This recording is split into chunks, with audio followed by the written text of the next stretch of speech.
All right, now let's just finish this up, okay? I know you now know what to do. So let's see, this integral is what? Is the integral which we said will give us an ln. But the top must be exactly the derivative of the bottom. Right now it is not. If you differentiate the bottom, this 1 over 5x plus 1, you get a 1 over 5. The top is not a 1 over 5. So I need to make it a 1 over 5 by multiplying by 1 over 5. So I'm going to say, okay, it's going to be here the integral of 1 over 5 times 1. Okay, that's how I make it a 1 over 5, because there's only a 1 there, over 1 over 5x plus 1 with respect to x. Wow, well done. You've made it a 1 over 5. But look, you've introduced something which wasn't there. It wasn't there, so you gotta remove it outside. Okay, you do the opposite of what you did. What did you do? You multiplied by 1 over 5. So on the outside, you divide by 1 over 5. So it's like 1 over 1 over 5. Okay, that's divided by 1 over 5. 1 over 1 over 5. And this is equal to this. Now let's integrate. So what is 1 over 1 over 5? This just becomes a 5. And this is now the integral of 1 over 5 divided by 1 over 5x plus 1 with respect to x. This is now perfectly set for ln. Okay, it was always a ln. It was always an ln because the denominator was not a composite function and the top was a version of the derivative of the bottom. But we needed to make it exactly the derivative of the bottom. We've just pimped it up. Now it is. So what do we do now? We don't even need to think. You just make it 5 and then you say 5 is always 5 because it's outside. The integral where the top is the derivative of the bottom is just ln of the bottom. So it's ln of 1 over 5x plus 1. Okay? Then this is going to be equal to here. I'll say half times 1. Or I can put half outside. I have half outside. Integral of 1 minus cos 4 theta. And I'm integrating all this with respect to theta, which is just going to be here. The integral of, we can put half then. We say, let's split it into 2. The integral of 1 with respect to theta minus the integral of cos 4 theta with respect to theta. Okay, I've split them into 2 separate things. And at the end, they'll multiply the half because the half was outside all of them.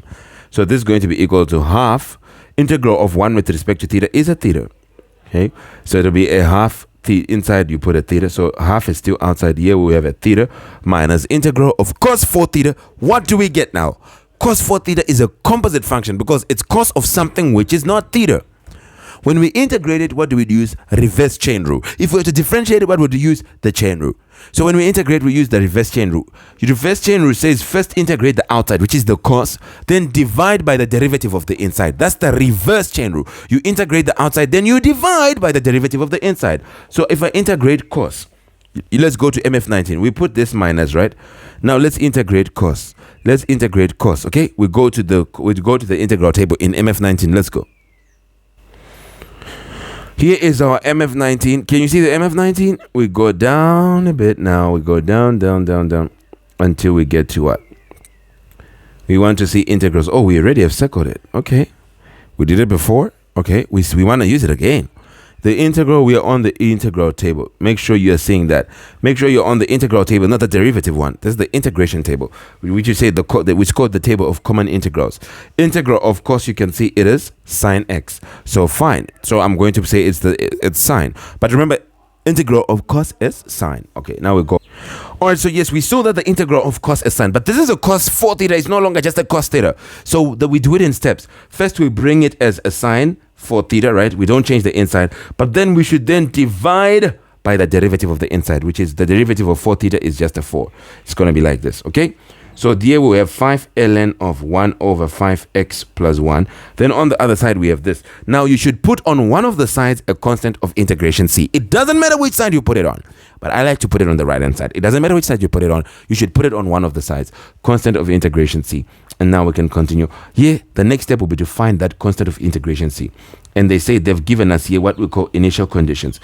They said x is 5 when theta is 0. So you're going to come and say let theta be equal to 0 and x be equal to 5. So now we're going to say, okay, this becomes 5 ln of 1 over 5 by 5 plus 1 is equal to half of 0 minus sine of 4 by 0 over 4 plus c, which is just going to be equal to 5 ln of 1 over 5, this 5 and 5 will cancel. So 5 into 5, 1 into this 5 is 1. So it'll be now 1 plus 1. Okay, ln of 1 plus 1 is equal to half times 0 is 0. Okay, let's just try the inside. This is going to be half outside. The inside is 0 minus sine. 4 times 0 is a 0. Sine of 0 is a 0. Divided by 4 is a 0. So this is going, the inside is going to be 0 times 0, which is just a 0.